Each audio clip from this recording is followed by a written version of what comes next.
Kita dengarkan laporan jurnalis Kompas TV Asri Gunawan bersama juru kamera Denny Yosua yang berada di lokasi kejadian. Asri, hasil olah TKP hari ini apa yang terbaru? Dan apa juga dugaan penyebab kematian korban?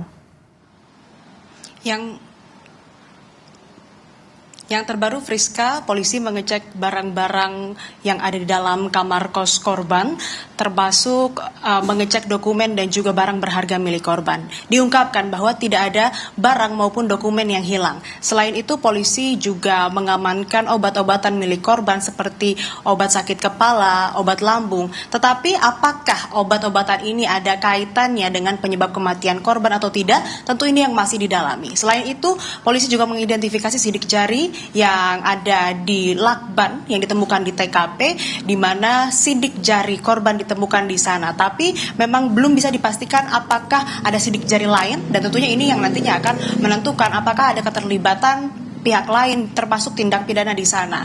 Dan selanjutnya sebelumnya juga, Friska dan saudara, polisi juga telah mengantongi sejumlah barang bukti berupa rekaman CCTV, kemudian lakban, lilitan lakban begitu, kantong plastik, hingga pakaian korban di TKP. Dan selanjutnya, Friska dan saudara, saya ingin menunjukkan kepada Anda bagaimana kondisi di sekitar TKP. Juru kamera Kompas TV, Denny Yosua, akan menunjukkan ini adalah satu-satunya pintu masuk ke dalam indekos di mana korban tinggal begitu. Dan kalau bisa saya tunjukkan, Friska, ini pintunya sudah menggunakan akses khusus begitu.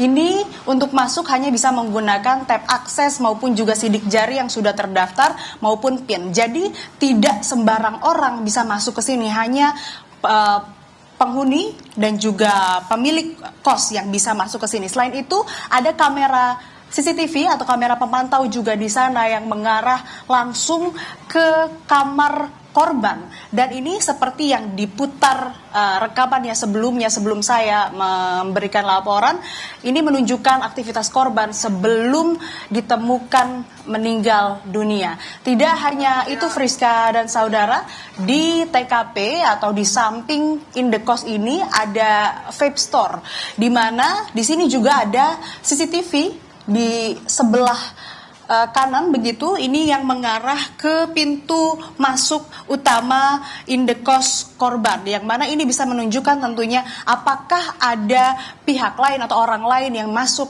atau keluar dari indekos tersebut, dan menunjukkan dan nantinya bisa menambahkan bukti atau materi untuk polisi menentukan apakah ada keterlibatan pihak lain atau tidak. Saya juga sempat berbincang dengan salah satu penjaga di vape store ini yang menyatakan bahwa memang korban ini tidak banyak berinteraksi dengan para penjaga di sini dan tidak ada hal-hal aneh yang mereka temukan. Kemudian terkait dengan penyebab kematian, Friska, tentu saja hasil penyelidikan termasuk olah TKP, hasil otopsi, pemeriksaan sejumlah saksi, ini yang nantinya bisa menjawab. Kembali ke Anda, Friska. Nah, yang juga jadi pertanyaan, apakah penjaga indekos tempat tewasnya di Polmat Kemlu di kawasan Menteng itu masih ada atau saat ini berada di mana? Nah, informasi yang saya peroleh, Friska, penjaga kos ini sudah tidak ada di lokasi atau sudah tidak ada di indekos sejak kejadian setelah melapor ke polisi. Sehingga tadi pun saya sempat berupaya begitu untuk menemui penjaga kos untuk mendapatkan informasi lebih lanjut, namun ternyata sudah tidak tinggal di indekos ini dan juga sudah meninggalkan indekos ini sejak hari kejadian. Termasuk juga beberapa penghuni kos di sini, berdasarkan keterangan penjaga vape store, bahwa beberapa ini sebagian sudah meninggalkan indekos ini sejak hari kejadian atau tanggal 8 Juli lalu. Sehingga kondisinya ini sangat sepi, tidak banyak, bahkan saya bisa katakan hampir tidak ada orang yang berlalu lalang keluar masuk indekos ini, Friska. Oke, tidak ada orang berlalu lalang, seluruh penghuni indekos, kalau dari amatan Anda tidak ada di lokasi ya, Asri, setelah kejadian itu? Setelah kejadian sudah tidak menempati indekos, Friska, untuk penjaga. Jadi, tapi sebelumnya juga sudah seperti rekaman yang diputar sebelumnya, ditunjukkan bahwa di malam sebelumnya di sekitar pukul 10 lewat, begitu 10 malam lewat, penjaga kos ini sempat bertegur sapa ketika korban keluar dari kamarnya untuk membuang sampah begitu. Kemudian di rekaman CCTV lain yang menunjukkan di pagi harinya penjaga kos ini membuka atau mengetuk terlebih dahulu, kemudian tidak ada respon dan akhirnya membuka paksa sehingga disitulah ditemukan korban meninggal dunia. Dan hal itu dilakukan berdasarkan permintaan dari istri korban yang sebelumnya tidak bisa menghubungi korban sampai akhirnya harus membuka paksa pintu kamar korban. Demikian Friska.